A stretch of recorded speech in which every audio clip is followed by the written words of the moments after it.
नमस्कार। तो हम सभी लोग पढ़ रहे थे विशेषण। विशेषण में हमने इसकी पहले क्या पढ़ा था?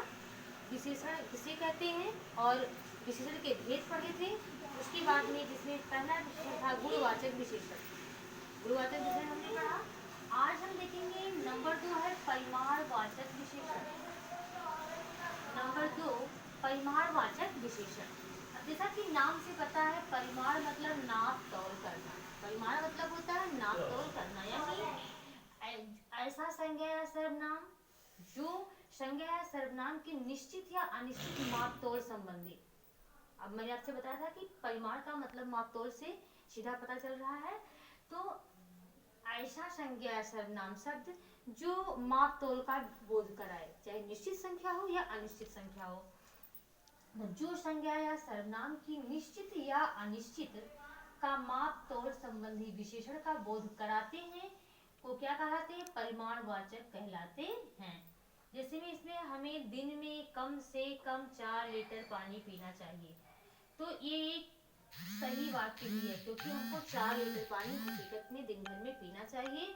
अगर हम 4 लीटर पानी से कम पीते हैं तो संभवतः फ्यूचर में हमारे शरीर के अंदर पानी की कमी हो सकती है, और पानी अधिक पीने से रोग भी कम होते हैं। मानना यह है कि पानी जो होता है हमारे शरीर के अंदर की जो खराब चीजें होती हैं उनको शरीर से निकालने में सहायक होता है।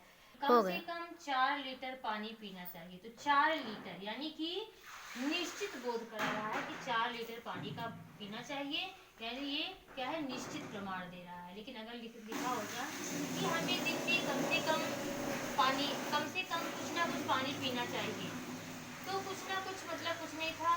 यहाँ देखो, यहाँ 4 लीटर शब्द मात्रा का बोध करा रहा है। 4 लीटर मात्रा का बोध करा रहा है, अतः ये परिमाणवाचक है।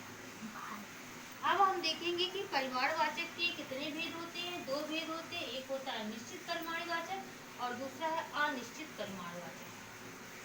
वे शब्द जो निश्चित माप तौल का बोध कराते हैं वे निश्चित परिमाणवाचक कहलाते हैं। वे शब्द,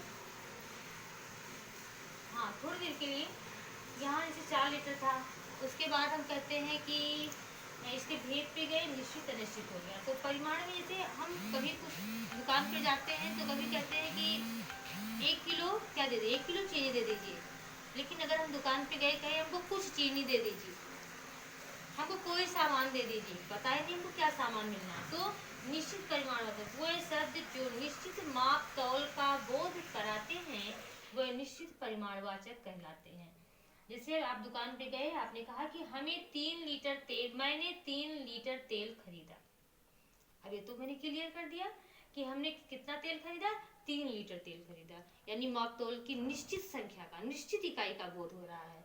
मैंने 5 बिस्किट खरीदे, 5 पैकेट बिस्किट खरीदे, तो 5 पैकेट बिस्किट एक माप तौल की गिनती की एक निश्चित संख्या बता रहा है।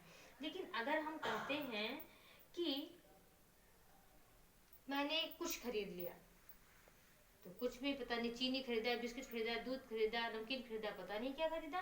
पार्ट है अनिश्चित, यानी वह शब्द जो निश्चित माप तौल का बोध नहीं कराते हैं वे अनिश्चित परिमाणवाचक कहलाते हैं।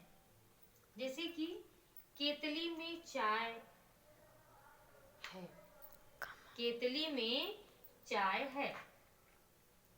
अब केतली में चाय है, पर ये नहीं पता है कि कम है कि 1 कप है कि 10 कप है। केतली में चाय है, चाय पता है, पर कितनी चाय है? 10 लोगों भर के काम की चाय है, या 5 लोग पी करके खत्म कर देंगे, या सिर्फ 1 कप चाय है, कुछ पता नहीं है। यानी कि केतली में चाय कम है। अब इस वाक्य से ये तो पता चल रहा है कि चाय कम है, पर यहाँ ये निश्चित नहीं बता रहा है, क्योंकि यहाँ इतना ही तो बता रहा है कि चाय कम है, पर कितना कम है?